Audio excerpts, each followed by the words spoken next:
A blessed day to you, all my sports to the bone people. And we are back at it again with another cricketing update. So, in this one, we're going to take a look at England. They have actually named their T20 and ODI squads to take on West Indies in the next couple of weeks. So, we're going to look at that. Plus, I'm also going to remind you of the dates when the games will be played. So, just give a listening ear and let me know what you all think down there in the comment section. Alright, so England, my people, they recently finished their World Cup campaign. They went in as one of the pre-tournament favorites, and they had what you could call a very under par campaign. You understand? And as a result of that, quite a few of the ODI players didn't make it into the squad that will be touring the West Indies. Now they are looking to bounce back. They are looking to get their team up and running once again. So the West Indies will be the team that they will have in sight right now. As a matter of fact, only 6 players from the World Cup campaign were actually named in the ODI squad. So we're going to go through it and talk about it a little bit. As you can imagine, Captain Jos Buttler, he has been retained as the captain and will lead the ODI squad. So Jos Buttler is there. Rehan Ahmed is also there. Gus Atkinson, Harry Brook, Brandon Carsey, Zach Crawley, Sam Curran, Ben Duckett, Tom Hartley, Will Jacks, Liam Livingstone is also there. Ollie Pope, Phil Salt, Josh Tongue, and John Turner. So a couple of new faces in there, but they still have a few players that you would expect to really stand up and get some runs or take some wickets in the Caribbean. Jos Buttler, he didn't have the best World Cup, so you can imagine he will be looking to lead from the front. Harry Brook, the same thing.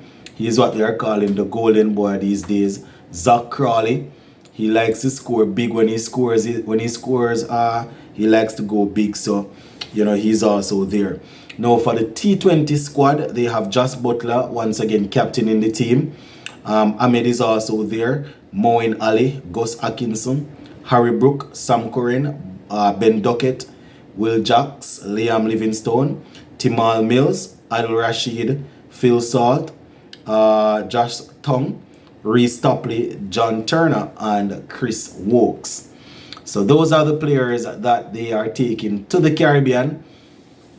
And as I said, we are going to be playing in 3 ODIs and I think it's 3 T20s. Let me go through it. So the first game that we have here is going to be the first ODI is going to be on the 3rd of December. So the first ODI is on the 3rd of December. The second ODI will be on the 2nd of December, on the 6th of December, sorry. The third and final ODI will be on the 9th of December. So 3 ODIs. And for the T20s now, the first T20 game they will have on the 12th of December, the second one on the 14th of December, and the third and final one on the 16th of December. So 6 white ball games in all. In our backyard, we should be in a frame of mind to say, listen, they just had an underwhelming campaign at the World Cup. They are looking to bounce back. So let us go out there and see how we can conquer them.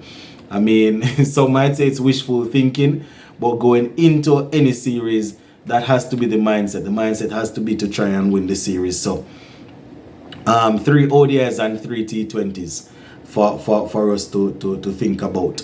Now, one of their pace, they I don't want to say they're elite pacer because he's very injury prone these days, but Jofra Archer, he was slated to travel with the team as a reserve, but he so happened that he's gonna have to pull out now because while bowling in the nets while practicing with the team in India, he suffered some sort of pain from the elbow. We know that he has done quite a few surgeries on that elbow, has been going through some rehabilitation work.